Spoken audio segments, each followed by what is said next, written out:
rápidamente, digamos, el escenario de lo que dice. ¿Hablaron de estas cuestiones o no? De las relaciones de consumo, ¿es el escenario? ¿Se acuerdan algo? De que se necesitaba para que se recupere la persona. Sí. Claro que se trata de un consumidor final y un proveedor de bienes o servicios, ¿no? Sí. Que bien no sea como para cada vez para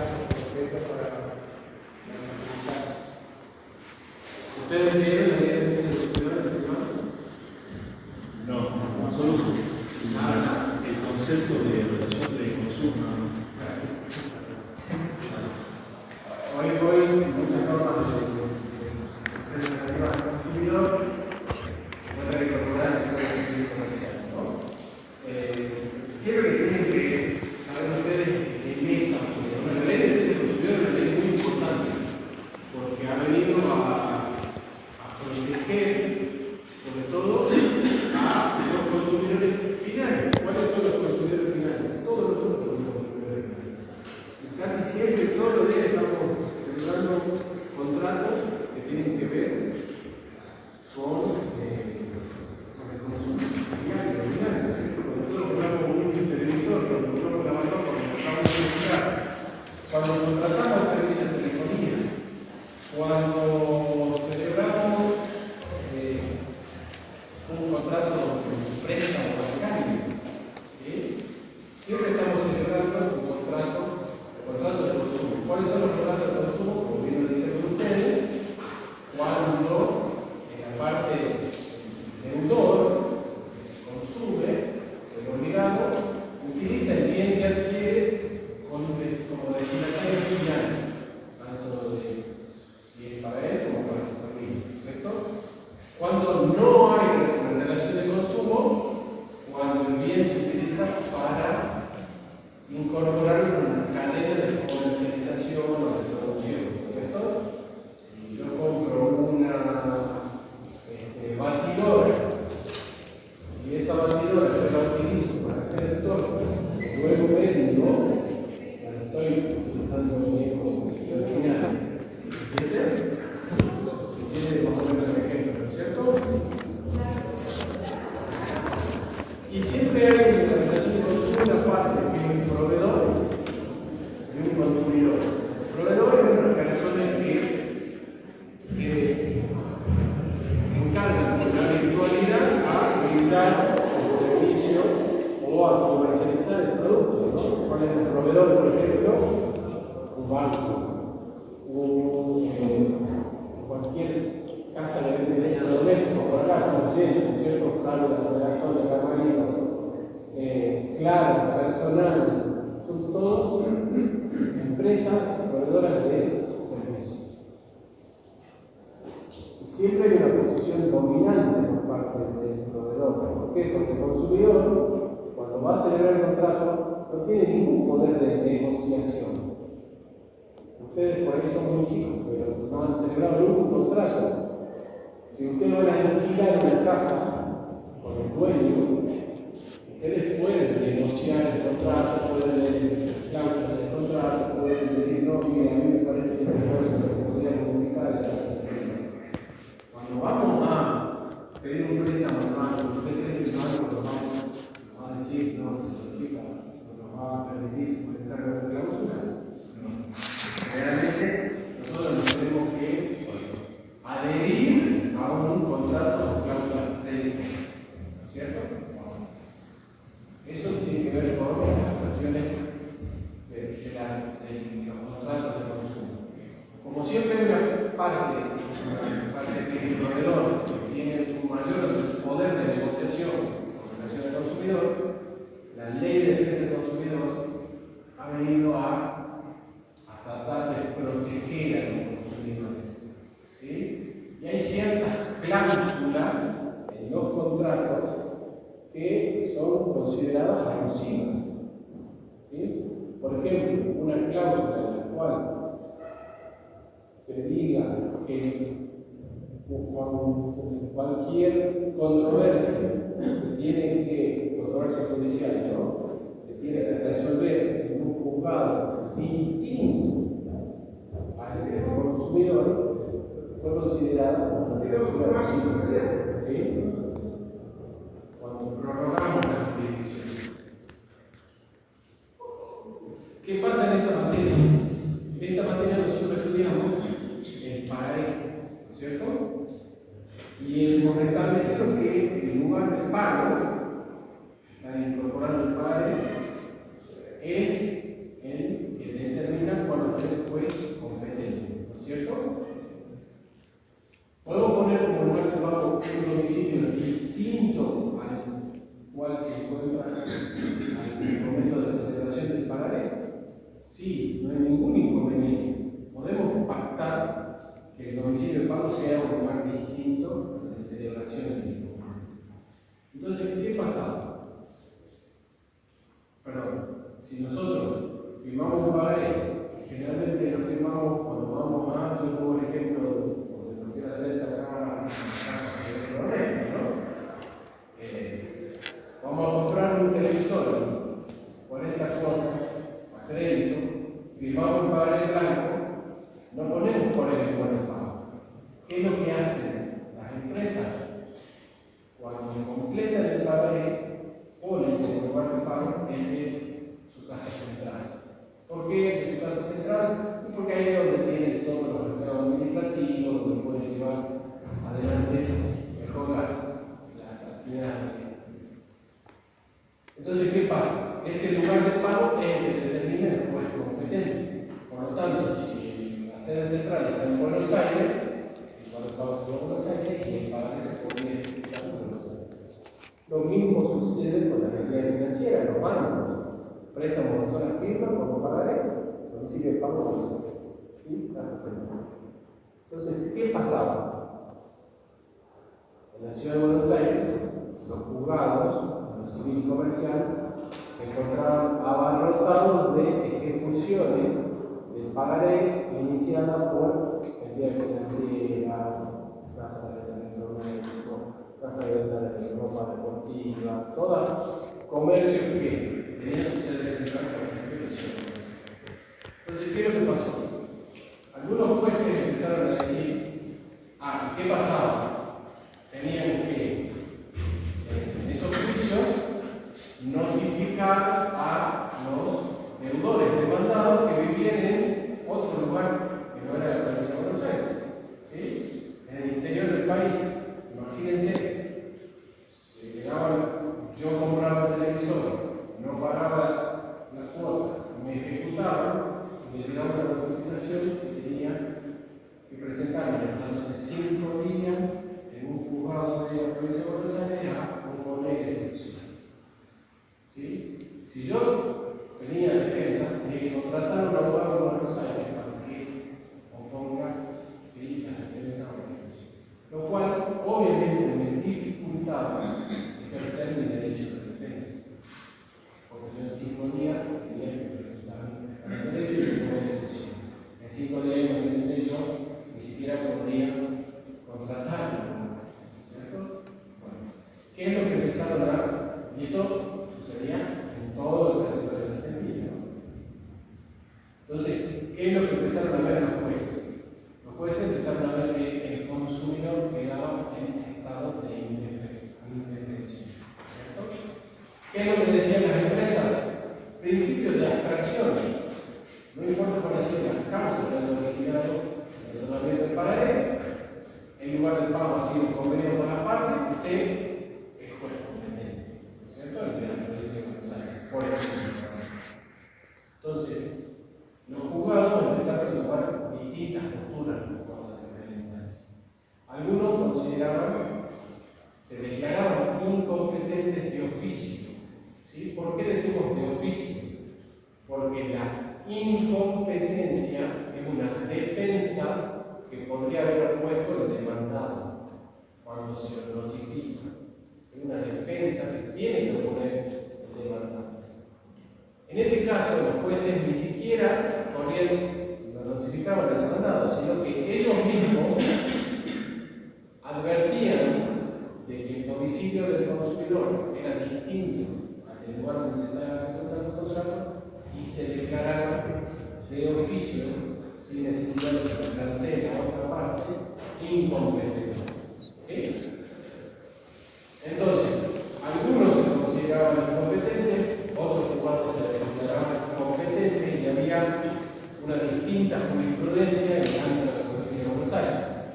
Entonces, cuando hay fallos contradictorios, lo que hace la Cámara de Apelaciones es dictar un fallo plenario. ¿Sí? Un fallo plenario ahí que sí es obligatorio para los juzgados de primera instancia. ¿Cierto? Esto ya lo vieron, ¿no? ¿Saben que es un fallo plenario? Sí. Bien. Ustedes saben que las sentencias de los jueces no son obligatorias para los otros jueces, salvo el plenario. ¿Sí? Entonces, en la Cámara Nacional de Apelaciones se convoca para resolver esta cuestión, si era procedente o no que los jueces se les puedan declarar de oficio la incompetencia del tribunal cuando existe una relación de consumo y cuando la demanda se promueve en un tribunal distinto al domicilio real del deudor. ¿Qué termina diciendo? Este fallo, que tiene más de 100 páginas, no hace falta que lean las 100, porque lean el primer voto, ¿sí? Porque los otros votos son muy parecidos. El primer voto y el voto de disidencia, estamos en 10. ¿Qué es lo que dice la mayoría?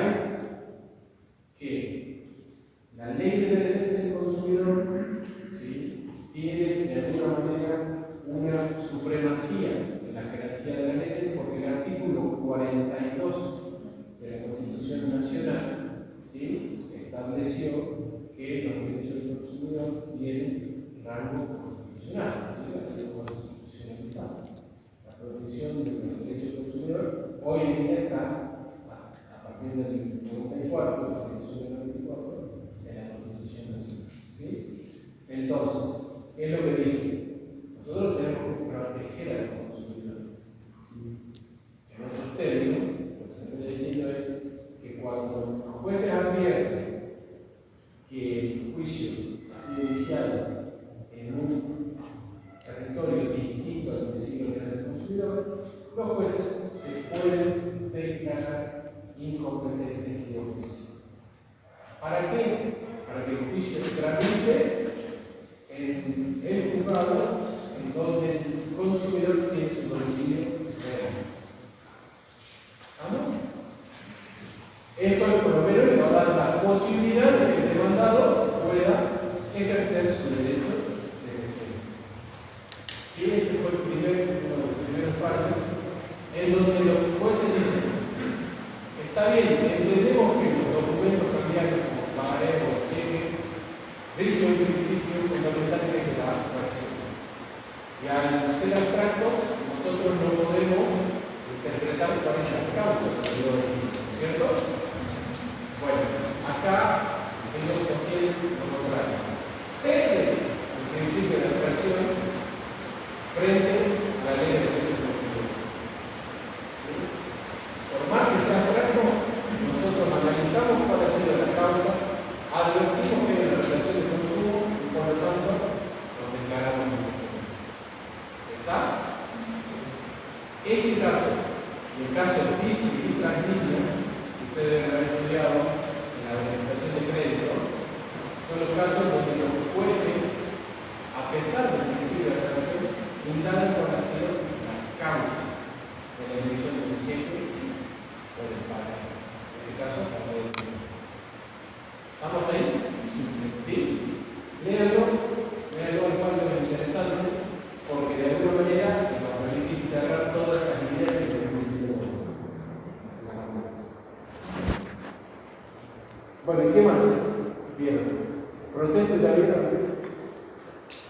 Sí, ya vieron protesto. Entonces debe haber empezado el doctor con algunas ideas sobre el cheque. ¿Lo bien? Creo que había dicho que ¿Lo vemos hoy? Bueno, esa fue la primera idea. Bueno, hemos planteado por lo menos el tema. Ustedes ya están en un decirme qué es un cheque, porque en la unidad 2 está la definición, ¿verdad? Pueden, hasta acá vimos pagaré y letra de cambio. Estaba regulado en el decreto de ley. Ahora vamos a empezar a estudiar una ley completamente distinta. ¿Sí? Porque el cheque está regulado en una ley específica. ¿Ven algo? La definición en el capítulo 9. ¿Se acuerdan de la definición? O sea, yo sé que en la primera parte habla de que es una orden de pago por el simple, en la cual el liberador tiene los fondos suficientes depositados en una cuenta corriente bancaria o autorizados para crear el documento. Y también hay otro concepto de, bueno, es un título valor y dado sus características o sus caracteres. Perfecto. ¿Sí? Es una orden de pago librada en contra de quién. ¿Quién le da la orden? Al banco. ¿Sí? En el cheque siempre interviene una entidad financiera. ¿Sí? La orden de pago no se puede dar a una persona física o jurídica, como en la letra de cambio. En la letra de cambio teníamos un girado, ¿se acuerdan? Que era el tercero. Y nosotros vemos el concepto de la letra de cambio era que era un título de crédito que contiene una Promesa de hacer pago. de hacer pagar, o sea, para ser el tercero el que debe hacer pago.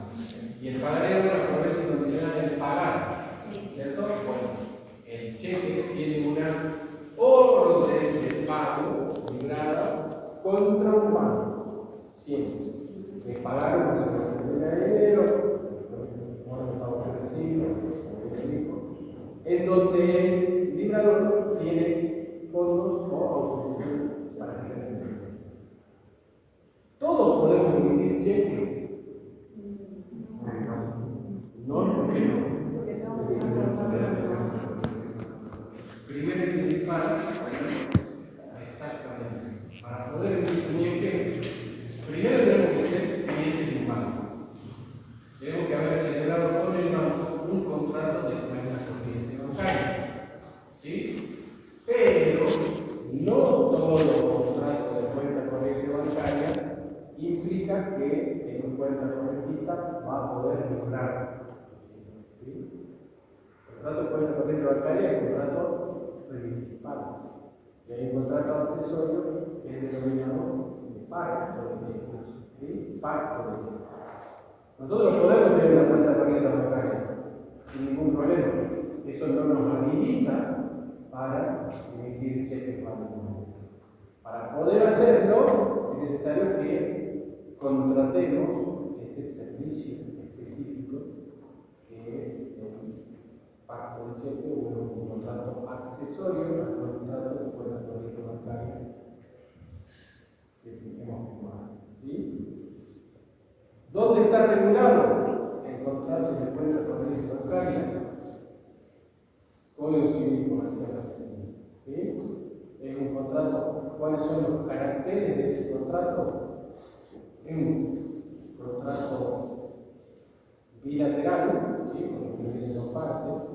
Tenemos un banco por un lado y una correntista por el otro, física o jurídica, es el contrato, donde hay obligaciones que asumen cada una de las partes. ¿Cuál es la obligación principal que va a asumir el cuenta correntista?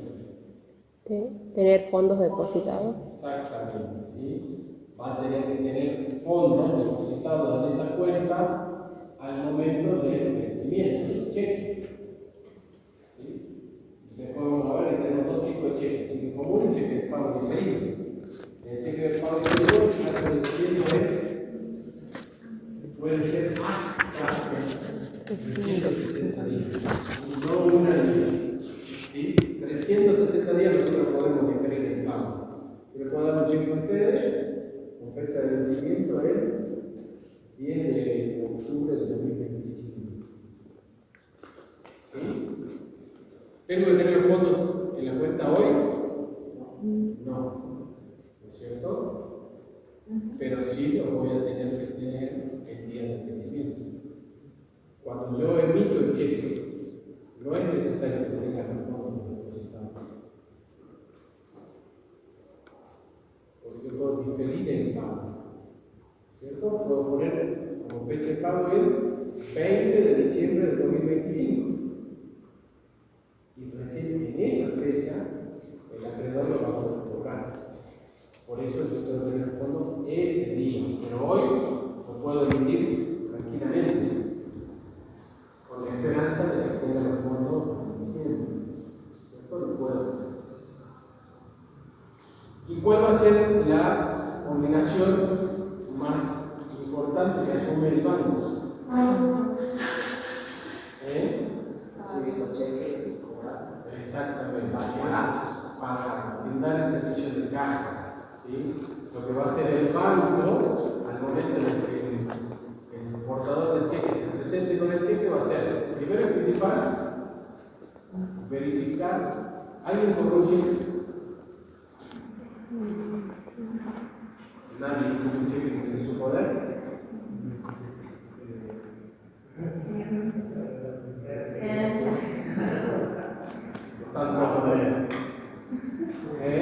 ¿Alguien cobró un cheque? ¿Sabe que nos puede explicar cómo es el procedimiento? Claro, por ejemplo, ahora está lo que es el cheque virtual, pero antes estaba el cheque físico, en el cual vos tenías que poner atrás, en el reverso, poner tu nombre y la firma, y ahí depositarlo o ir acá. Perfecto. ¿Y quién fue al cajero? ¿Alguien fue al cajero a cobrar un cheque en esa oportunidad? Yo también. ¿Qué hizo el cajero?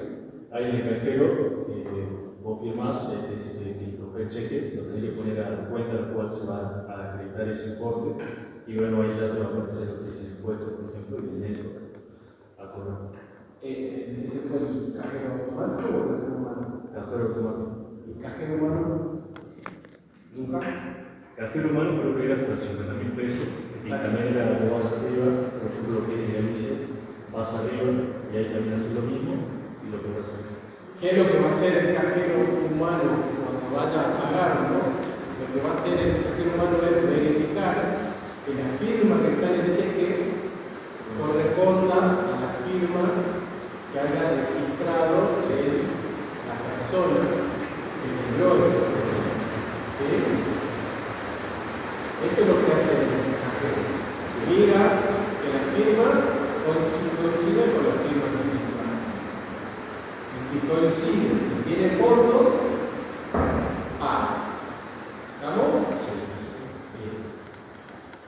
Sí. Y es lo mismo que hace la persona. Cuando usted lo deposita por el cajero automático, al otro día el cajero, persona física, persona humana, saca el cheque y hace ese control de del cotejo de la firma. ¿Sí?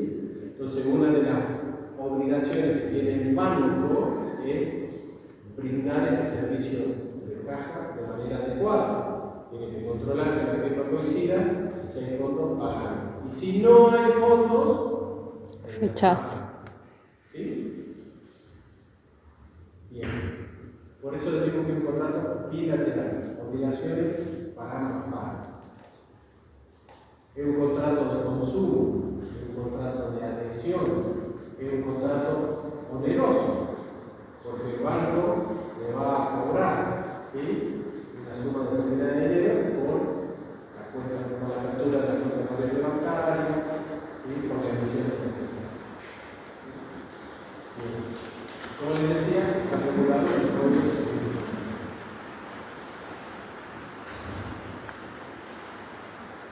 Y vamos a ver, por el programa que ustedes van a ver, que habla sobre cuáles son los efectos jurídicos del pago con cheque. ¿Es lo mismo, contador o contadora, recibir un cheque que la plata, el dinero en efectivo? ¿No? ¿Por qué no? Hay descuento. ¿Cómo no le escucho por lo menos? ¿No tienen descuentos? ¿No tiene? Ah, no, pero para el que me emite es que le cobran los gastos administrativos y eso. No. Yo lo que hago la pregunta es, el día de mañana su cliente va a decir, mire, contadora, me están por pagar la deuda. No tienen el efectivo y me quieren dar un cheque. ¿Tiene el mismo efecto recibir el cheque que recibir el dinero? No. No. Bueno, ¿qué diferencia hay? Que no tiene poder de cancelación el No cheque. tiene poder de cancelación El cheque. ¿quién? ¿La o el El cheque. El cheque no tiene efecto cancelatorio. Perfecto. ¿Por qué? Porque la deuda se va a considerar cancelada Cuando se con el se cobro. acredita. ¿Sí? Distinto es los daños en efectivo. Tiene efectos cancelatorios. En latín se dice que el cheque tiene efectos de pago prosolvendo, ¿sí? Y no prosoluto. No tiene efectos cancelatorios inmediatos. Bien. Según la ley no define el cheque, sino que simplemente lo que hace es decir que existen dos tipos de cheques, lo que hacen los cheques común. El cheque común y el cheque de pago diferente. ¿Sí? Está en el artículo 1 de la ley, si no me equivoco. En el artículo 2, usted tiene la ley de mano. ¿Qué ley es? Así se complementa. ¿Cómo que lo es? La ley 24. 24.452. Bien, ley 24.452 es la ley de cheque que ha sido reformada por la 24.760, ¿no? Incorpora los dos tipos de cheque. Por un lado, el cheque común y por otro lado, el cheque de pago diferente. ¿Saben cuál es la diferencia entre uno y otro? Claro que uno solamente presenta una fecha que la decisión y la otra tiene la decisión y la de Ajá. Está bien, perfecto. El cheque común, ustedes siempre cuando lo vean van a ver que hay una fecha, solamente una fecha, que es la fecha de creación, como lo indican. Y en el cheque de pago diferido vamos a tener dos fechas. Una de emisión o de creación y otra la de vencimiento. Por lo tanto, la pregunta que se impone ahora es ¿qué tipo? Estudiaron 4 tipos de vencimiento, ¿no es cierto? Sí. La veces 5, si no me equivoco. ¿Qué tipo de vencimiento tiene el cheque común? A la vista. A la vista. Perfecto. ¿Sí? Tenemos un cheque común es para la vida. Y el cheque de pago diferido. Cierto tiempo.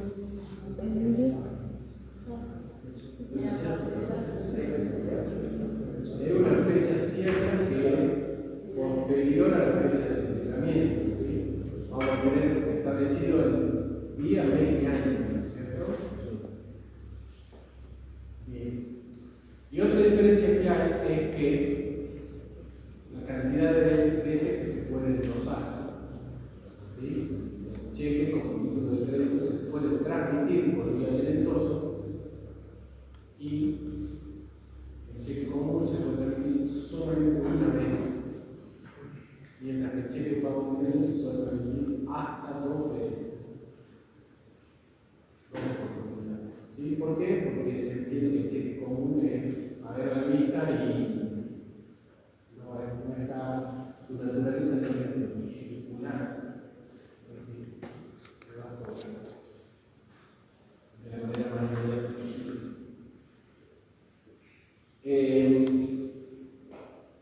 ¿Qué cosa quería hablar? Bueno, y el cheque electrónico, como mencionaba usted, sí, el cheque electrónico ha sido introducido en la legislación argentina a través de diversas circulares del Banco Central de la República Argentina. Ya lo voy a mostrar, si tenemos la oportunidad. Y vamos a simular la emisión de un cheque electrónico. Se puede endosar de manera indefinida, no hay ningún límite de control.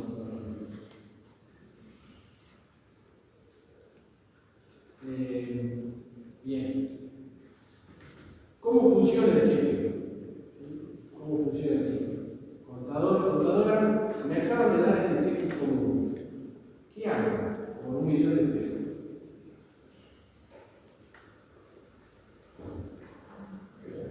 el reverso con la firma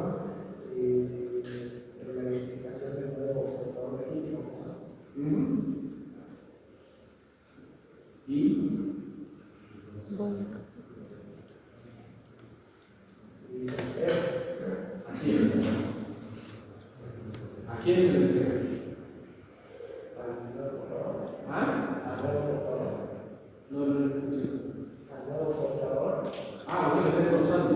Sí. No, yo quiero cobrarlo. Ah. En ese caso, la tendría que presentar en caja, pero pasa el cajero, verifica todo los datos, la firma coincide con la registrada. Me lo van a pagar. No puedo ir hoy. Hoy o mañana. Sí.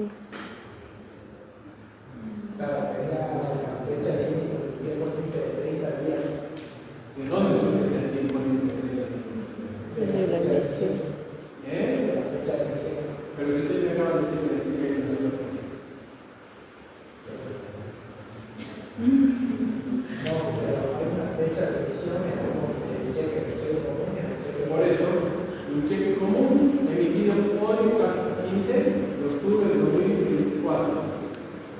Se lo dan a su cliente y su cliente le pregunta: ¿qué hago con esto? Con dados de 1 millón de pesos que hay en la mano. Que no lo tengo, porque es un cheque. Porque dijimos que había diferencia entre cobrar un cheque y cobrar una comisión.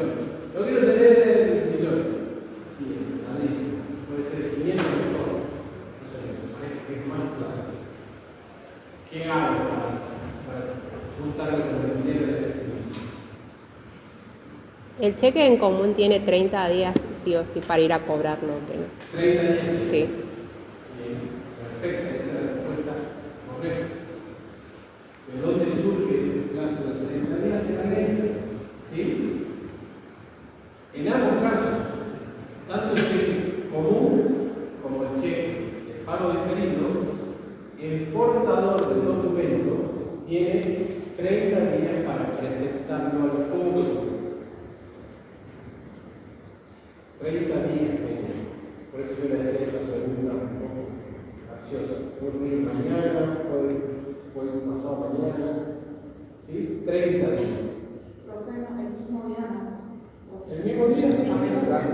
Es padre la vista. Si usted se lo da a las 8 de la mañana, a las 9 puede estar en el banco presentándose al cobro. Y si hay fondos, se tiene que pagar. Ningún problema. Tiene que hacer con Vencimiento ilícito, si se quiere. no es vencimiento. Pues, o sea, si se quiere, digamos, sacar el No. Porque vencimiento hay 4. Vencimiento a la isla. No hay otro. Es decir, ¿sí? Es el vencimiento del plazo para presentarlo al cobro. ¿Qué pasa? Ahora es la otra pregunta.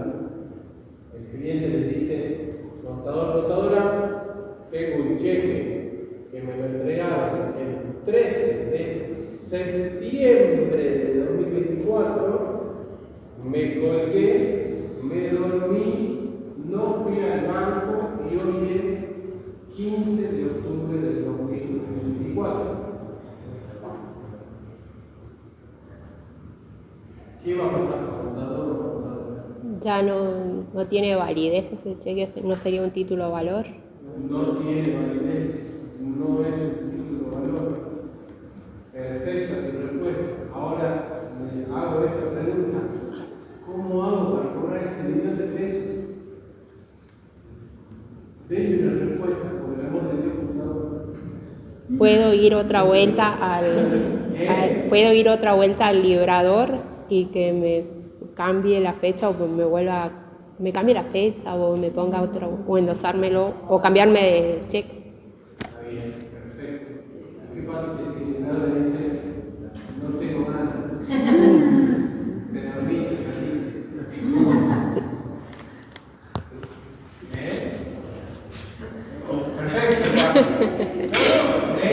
Esa es la respuesta correcta que buscamos, digamos, cuando le hacemos esta pregunta.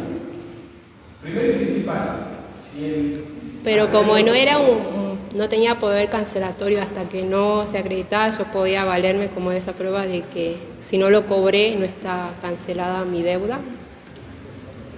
por supuesto, cuando está cancelada la deuda, puede, pongamos como ejemplo que soy yo el que primero el cheque, me puede reclamar la deuda, claro que sí.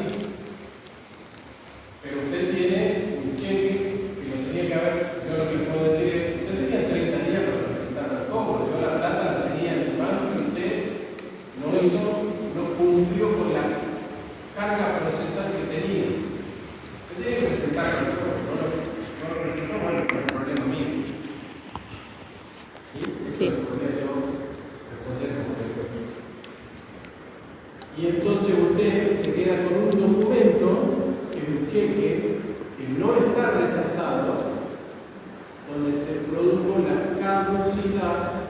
de la acción ejecutiva que tenía, por no haberlo presentado al cobro. Usted se va a quedar con un documento probatorio de que existe la deuda, lo que me acaba de decir usted, ¿no es cierto? Sí. Hay una deuda, yo puedo probar que me debe, pero usted no va a poder valerse de una acción ejecutiva para demandarlo. Va a tener un elemento de prueba nada más. O sea, puedo iniciar un juicio, pero no de carácter ejecutivo. Exactamente. Va a tener que iniciar un juicio ordinario. ¿Cómo me evito el juicio ordinario? Me va a decir el cliente, no, no quiero hacer un juicio, yo quiero contratar un abogado, no, me va a cobrar la consulta, me va a cobrar los aportes, me va a cobrar los honorarios. Y usted que de 200.000 pesos y el honorario de abogado va a salir 300.000. Me va a salir más caro que el arte externo. ¿Qué recomendación me da? Perfecta la que dice la compañía. Vaya, si es una persona con la cual usted habitualmente tiene contacto, tiene negocio, celebra actividades de actos de comercio de manera permanente, hable con el titular del cheque, intente que le dé otro nuevo, con una fecha de vencimiento posterior, o lo salve al documento y ponga la fecha de creación o la fecha de creación posterior. ¿Sí? También es posible. En este caso, lo salve, salvarlo, tacho la fecha de emisión, 14 de octubre, de septiembre del puesto, y ponemos 14 de octubre de 2024. Y en el dorso ponemos lo tachado no vale, vale 14 de octubre de 2024 y lo firma. Eso es válido. Lo enmienda, lo salva. Eso significa salvar, enmendarlo. El cambio, ¿sí? Así es. Le cambia la fecha.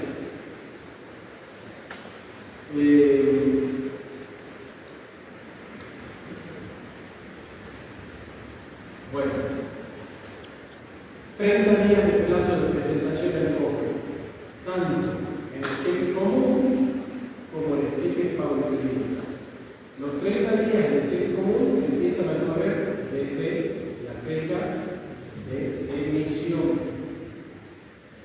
Ustedes tienen un cheque común emitido hoy, 15 de octubre de 2024, tienen para presentarlo al cobro hasta el 15, hasta el 14, día antes, la fecha de emisión. ¿Sí? Hasta el 14 de noviembre de 2024. Hoy, 15, no lo podemos presentar 15, antes de los 30. Por ejemplo, nosotros en octubre tenemos 31 días. ¿Cómo? Nosotros en octubre tenemos 31 días. No importa, se toma del 15 al 15. Normalmente era 31 días. Es muy buena esa pregunta. En febrero tenemos 28. Entonces, si es marzo, tomamos del 7 de febrero al 7 de marzo, nos vamos a presentar al 6. ¿Estamos? Bien. Y en el cheque de pago diferido también tenemos un plazo de presentación al cobro de 30 días.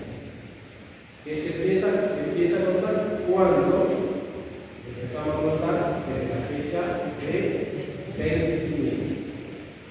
¿Sí? Si el cheque tenía como fecha de creación hoy, 15 de octubre del 2024, fecha de vencimiento 3 de marzo del 2025, a partir del 3 de marzo recién podemos presentarlo al cobro. ¿Sí? El acreedor, el portador, no puede presentarlo al banco antes, porque si lo presenta antes, ¿sabe lo que va a hacer el banco? Lo va a rechazar. Lo va a rechazar porque fue presentado fuera de término, antes.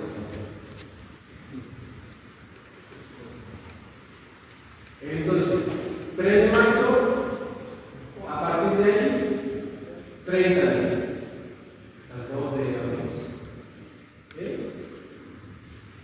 Siempre le hacemos esta pregunta capciosa en los finales. Tiene el cheque para el 3 de marzo de 2025. Se tiene que presentar ese día, sí o sí, ese día. Y te pones un poco nervioso y nos dicen que sí. No, no es sí o sí, ese día. ¿Sí? Puede A ser partir de ese día, igual. 30 días. Con seguridad tienen que responder esto, ¿sí? Desde la fecha de vencimiento, 30 días. Bueno, sí. ¿Tiene un límite de determinante de banco? Sí. ¿Los 360? Son 360 días. El librador puede diferir el plazo de pago, el plazo de la fecha de vencimiento, hasta 360 días o más.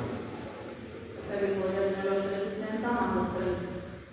Para Sí, lo va a diferir 360 y dentro de esos 360 el portador tiene 30 días para presentarlo al cobro. Pero el vibrador del cheque va a tener que tener plata depositada al día 360, ¿no? Claro, no hay que presionar a 30 días más. dentro de los 360. Dentro de los 360. ¿Por qué se puso este plazo de 360 como plazo máximo? Porque un error de tinteo. ¿Sí? Cuando sancionaron la ley y la pasaron por no había la computadora, lo mecanografiada y en vez de 365 pusieron 360. Se sancionó así, se aprobó así. Y queda bien porque queda como el año comercial. Y después, si se quiere, se le ve el lado positivo. Y después era mucho más doloroso hacer una nueva ley que la modifique que, bueno, claro, sí, bien. Otra pregunta de examen. Tengo el cheque de 1.000.000 de pesos, me voy al banco, está vencido, digamos, estoy dentro del plazo de 30 días para cobrarlo, tengo 1.000.000 de pesos a cobrar, y el cajero me dice, mire, no hay fondos suficientes porque en la cuenta del vibrador hay 950.000 pesos.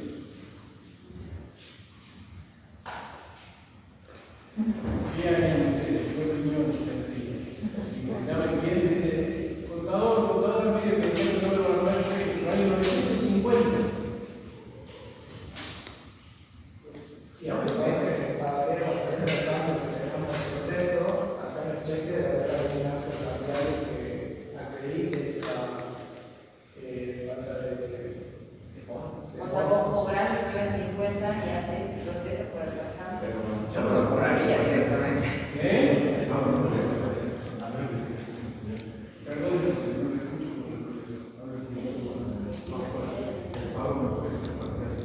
El pago no puede ser parcial. No. ¿No? No sé. Ah, yo no sé. No es la afirmación reciente. Pero no lo rechazaría. En todo caso, ¿Ustedes qué? yo creo que el banco lo rechazaría directamente por fondos. El banco lo quiere rechazar. Pero sí. Pero su cliente quiere cobrar eso. ¿Por qué no me dan los 950? Pues ya lo rechazaban. ¿Ah? ¿Por qué no me dan los 950? Y yo les cambio la pregunta. Lo rechazan. Y a mí yo soy el vibrador, ¿no? Lo rechazan y me van a iniciar una demanda por 1.000.000 de pesos. ¿Y qué cree que yo le voy a decir al banco de mañana? Si yo tenía 950, ¿por qué no pagaste? No es lo mismo que yo me quede de 250 que 950. No es lo mismo lo que me interesa que lo puede cobrar sobre 50 que sobre 950. Claro, pero hay una parte de la obligación de propietario de cuenta corriente que no es suficiente de depositar. Yo tenía 950. Pero por el principio de literalidad, o sea, tiene que pagar lo que dice el documento. Bueno, yo le voy a decir algo. Muy buena su razonamiento. Pues,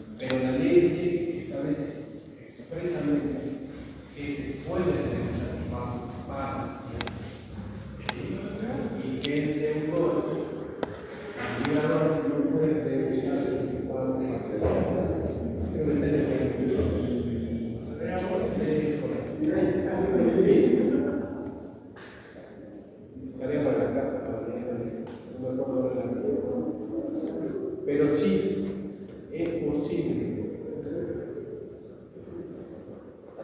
realizar un pago parcial. Y en ese caso lo que tiene que hacer el banco, como bien lo dicen ustedes, es rechazarlo, pero por el monto de los abonados. ¿De los no abonados? Los 50.000. Los 50.000. Claro, yo no sé. ¿Pero qué hace con el los pagos? ¿Lo cobro? No, claro, pero si te rechazaron los 50. O sea, me dan los 9.50 y te rechazan los 50. Claro, pero igual te van a quedar conforme con que te rechazan. No, haces el proceso judicial. Pero no hay proceso. No hay rechazo. Bueno, pero tengo que dejar constancia de que no me pagaron los 50. Por eso, está perfecto. Pero el banco, si así me lo paga ver el 50, te dice que no me puedo poner. No, no se puede. Pero el Lo banco, que muy probablemente sucede en la práctica. o sea, pagar y todo, ¿verdad? Yo no voy a decir que soy de banco.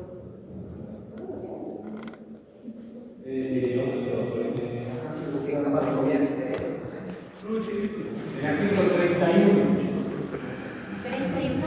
Sí. Vea que el 31 Dice, el vigilado puede exigir al pagar el cheque que le sea entregado, cancelado por el portador. Bueno, eso es lo que acaba de contar su compañero. Cuando va al banco, se lo entrega al cajero y le dicen, fírmeme el documento, ponga firma, declaración de DNI, domicilio. Eso es lo que hace el banco. Le pide al portador que se lo entregue cancelado. ¿Sí? Vamos al segundo paso. El portador no puede rehusar un pago parcial. El portador no puede rehusar el pago parcial. Si no tiene los fondos para cubrir la totalidad del cheque, el banco está obligado a decirle, mire, no, tú cubres el millón, pero tengo 900.000. ¿Y qué va a hacer? En caso de pago parcial, el vigilado puede exigir que se haga mención de dicho pago en el cheque y que se otorgue recibo. El cheque conservará todos sus efectos por el saldo del pago. Entonces, lo que va a hacer el banco es, le va a pagar los 950, le va a pedir, hágame un recibo por la plata que yo le estoy entregando y por el resto yo le voy a rechazar el cheque. Entonces él se va a quedar con un rechazo, pero por su momento. ¿Sí? Y de ahí puede iniciar la acción ejecutiva básicamente. Por el saldo. El problema es lo que hace el banco no dice nada, que está obligado a realizar el pago parcial. No, por eso. O sea, debe el banco se pasa, ¿no? Va a depender mucho del banco situación, por eso yo te decía que en la práctica, muy probablemente el cartero del banco le diga directamente que no tiene fondos. ¿Sí? No tiene fondos. Pero el banco, si fuera diligente, porque también tiene cierta responsabilidad, ¿no? Acá, cuando empezamos la clase dijimos que nosotros tenemos que poner bancaria y tiene la obligación de brindar el servicio de caja. Entonces, yo le podría exigir como cuenta corriente, decir que, mire, usted tenía fondos, podría haber pagado parcialmente ese cheque y podría haber rechazado por el saldo y no dejarme con el cheque rechazado por la totalidad. ¿Y qué pasa ahí con esa relación entre cuenta corriente y el banco? Tipo, puede pasar algo si lo rechazas total, no hace el pago parcial.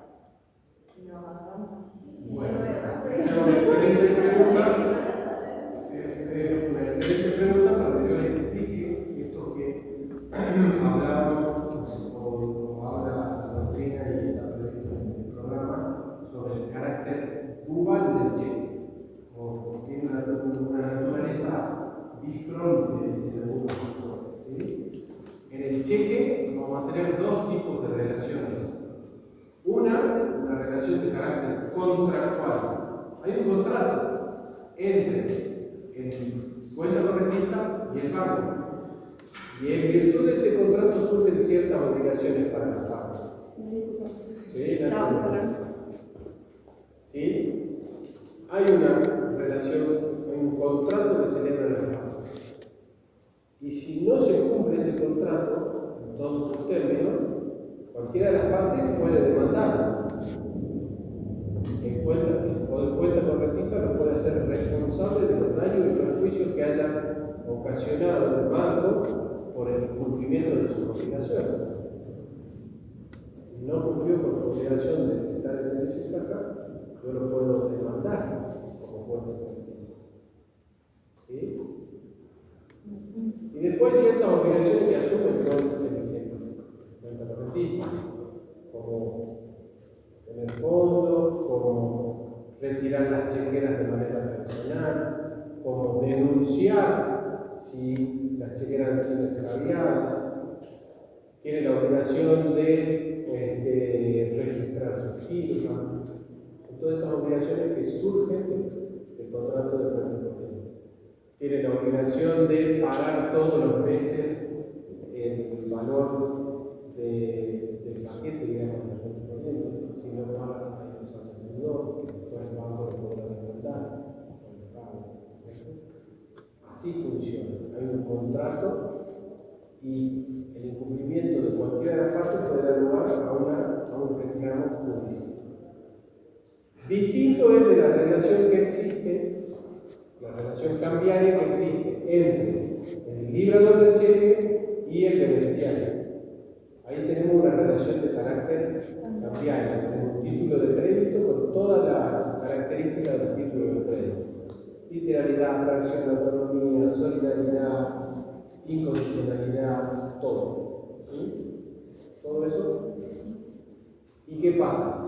Frente al incumplimiento del pago de esa orden de pago, le va a dar al titular, al portador del documento, una acción también. ¿Sí?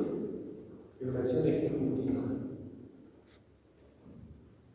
Profesor, si tiene autorización de gobierno y hay un saldo, de eso dependerá el banco de la suma de dinero que autorice al liberador para poder girar el gobierno de acuerdo a la capacidad económica que tenga. ¿No es cierto? No va a ser la misma la capacidad económica que tenga yo como persona física que una determinada persona jurídica. Eso lo analiza el banco al momento de celebrar este contrato de sesiones que ¿sí? Yo tengo una cuenta corriente, el banco va a analizar cuál ha sido mi movimiento durante los últimos 6 meses y va a establecer, bueno, a esta persona yo lo autorizo que gire el descubierto cierta suma de dinero porque el banco sabe que le va a ir ingresando un tiempo comunitario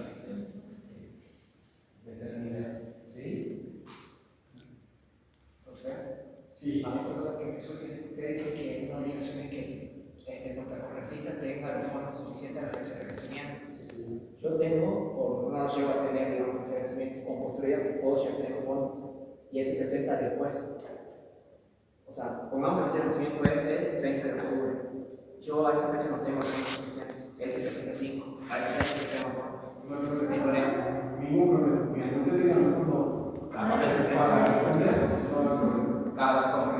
nunca supo que estaba suficiente de fondo antes. claro. ¿Qué le voy a hacer? Che, tengo un cheque que tenés para cobrar mañana. Aguantame 5 días y no tengo los fondos.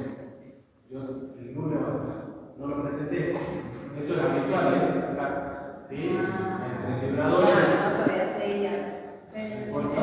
Y ahora. Sí, no es solamente eso, sino porque al librador del cheque, cuando se lo rechazan, eso le genera una multa. Y cuando se le rechazan varios cheques, el banco lo que puede hacer es hasta cerrar la cuenta de ese librador. Y la emisión de cheques sin fondos es un delito penal. ¿Cierto? Lo que el legislador ha querido es que estos instrumentos sean utilizados de manera correcta, ¿no? Porque no ha habido más de un caso donde ciertas personas sin escrúpulos han librado cheques sin fondos, famosos voladores, y bueno, se han hecho de bienes sin abonar. la fecha de vencimiento tenía el fondo, pero con posterioridad de los gastos, o el banco te reserva ese fondo exclusivamente para No. poder hacer. No. Te dice. Claro, o sea, El 30 no lo tenía, el 5 no lo tenía, el. no, el 30 lo tengo, pero es el 65, pero yo ya digo, ya me gasté esa plata. La fecha sale. Claro, yo me salto y sale el banco que como que daba esa plata para decir, El banco. ya. Salvo, hay un solo caso en donde se hace esa, tiene efectos, de alguna manera, donde el banco afecta el dinero que usted tiene al pago de un cheque. Es el cheque que se llama cheque certificado. Es uno de los tipos de cheque. Nosotros vamos a tener el cheque cruzado, el cheque encantado, el cheque para rentar la cuenta, y uno de los tipos de cheque es el cheque certificado. El cheque certificado es en donde el banco girado pone una leyenda en el texto del documento, dice visto o bueno. ¿Sí? En esos casos lo que hace el banco es sí, va a afectar los fondos que tiene el deudor al pago de ese cheque por el plazo de 5 días, nada más. 5 días. Y si durante esos 5 días, por ejemplo, cae un embargo o el deudor tiene su concurso o lo que fuera, es todo lo que lo afecta. Lo mismo el banco va a pagar ese cheque.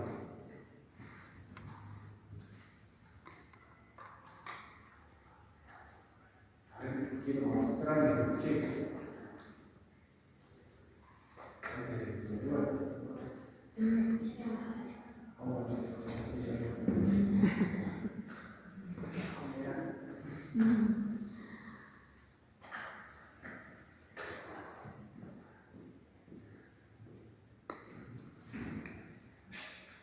Acá, no sé si pueden ver, ¿sí?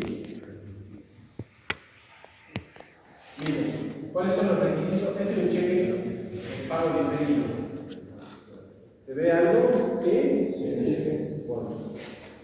Acá, ustedes pueden ver que está la denominación. Ustedes leen, si quieren leer el artículo 2, no es el artículo 2, es el artículo 4. ¿Puedo sacar una foto? ¿Sí? Tenemos captura de la compra. De todas maneras, esto está en el auto. Sí.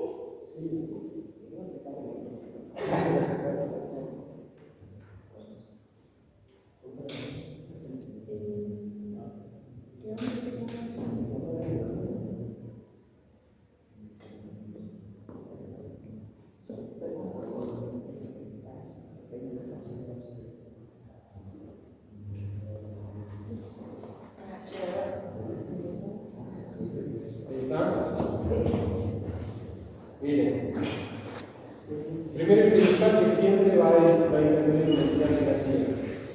Acá tenemos un banco. A diferencia del pagaré o de la letra de cambio, que podemos emitir en cualquier documento, ¿sí? El cheque solamente se puede emitir válidamente en este documento, en una chequera. Una de las obligaciones que tiene cuenta corriente es retirar su chequera. El banco le entrega la chequera. Tiene 50, cuando tenían 100 cheques, ¿no es cierto? Lo hace una entidad financiera. Va a tener siempre la denominación cheque. Así como tenía el cambio de padre. La función cuál es advertir al librador o al portador de que estamos de todas las actividades. Tiene una fecha de emisión, es un cheque de pago diferido. Acá lo tenemos, que fue emitido en Tucumán el 15 de agosto del 2014. Y tiene una fecha de vencimiento que es el 22 de agosto del 2024. Acá tenemos el nombre del beneficiario, en este caso no lo tenemos. Páguese a. Acá tenemos la orden de pagar una suma determinada de dinero. Y acá la tenemos en números, y acá en letras. ¿Sí?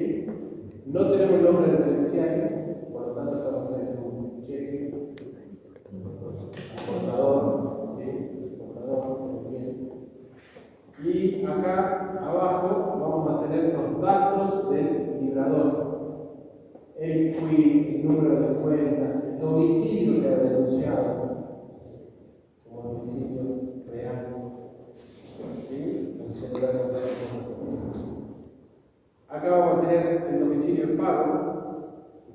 Nacional, San Martín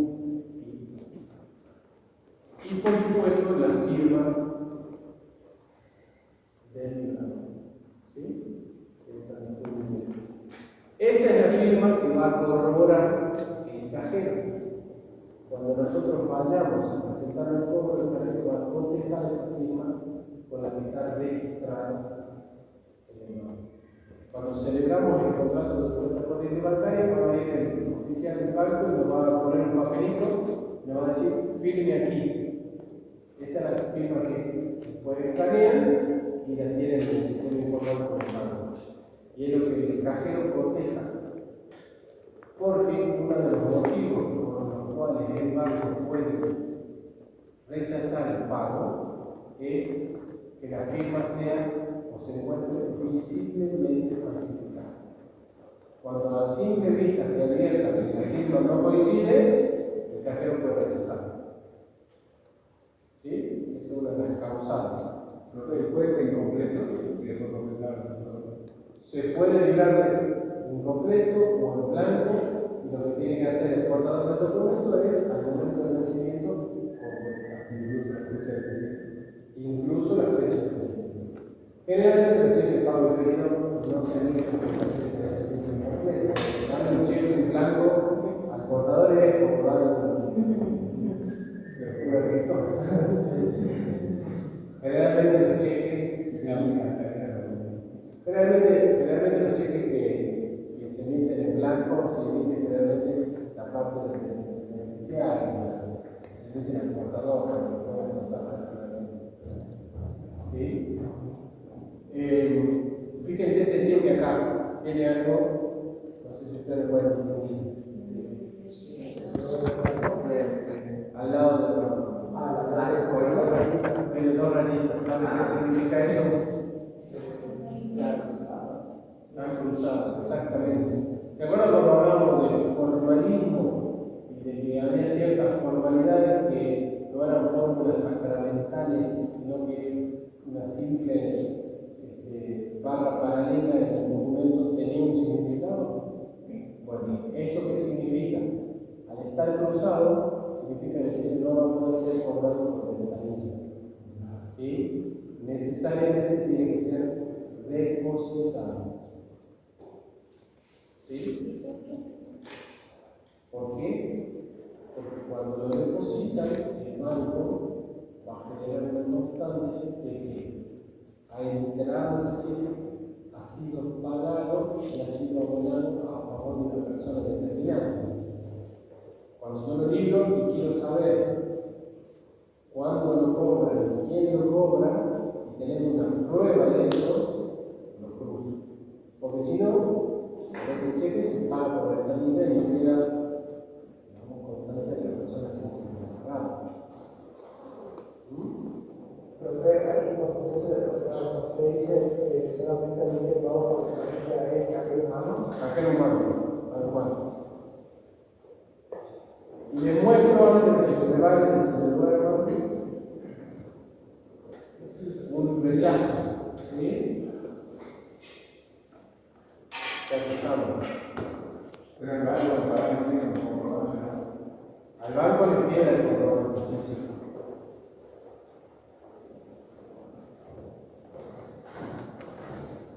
A ver, ¿dónde lo tenemos? Sí, que pago de compra.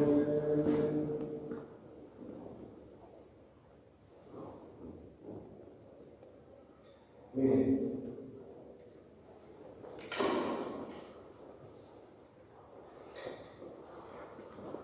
Miren, acá está. Este es el dorso, son dos cheques, ¿no? Cuando uno lo deposita, lo que hace es poner su nombre, firma, aclaración de ley. Este es el sello del banco de recepción. Y este sticker, una calcomanía que se le agrega, es la constancia del rechazo. Cuando el banco lo rechaza, le agrega este papelito chiquitito, en donde están ya predeterminados cuáles son las causales por las cuales se puede poner el cheque y simplemente marca acá cuál es la causa.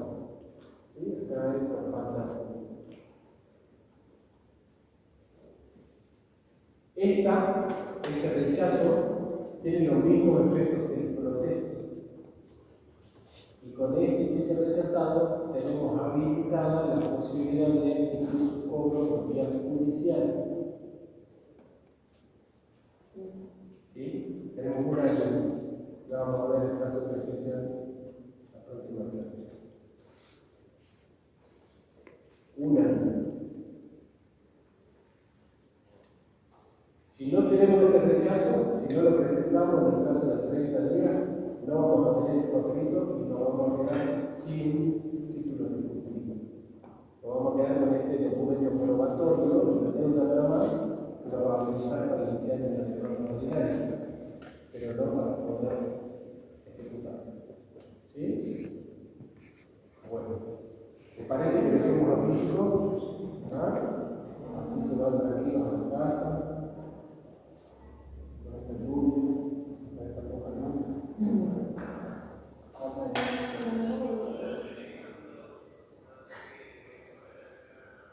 Les agradezco.